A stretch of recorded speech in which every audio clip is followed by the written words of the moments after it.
ભાવનગર શહેરમાં જશોનાથ સર્કલમાં આવેલું 150 વર્ષ જૂનું પ્રાચીન જશોનાથ મહાદેવના શિવાલય ખાતે શિવરાત્રી નિમિત્તે ભવ્ય ઉજવણી કરવામાં આવી હતી। સવારથી જ ભક્તો દ્વારા ભગવાન શિવને રીઝવવા માટે પહોંચી ગયા હતા અને ભક્તો શિવ ભક્તિમાં લીન બન્યા હતા। ભાવનગરનું સૌથી પૌરાણિક જશોનાથ મહાદેવના શરણે શિવરાત્રી નિમિત્તે ભક્તો દ્વારા વિશેષ પૂજાઓ કરવામાં આવી હતી।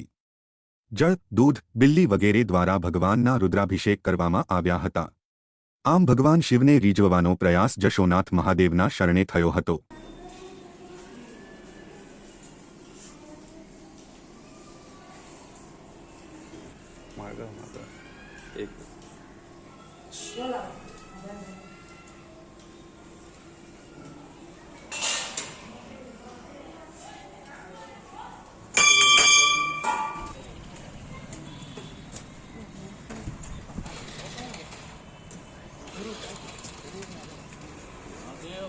માધવ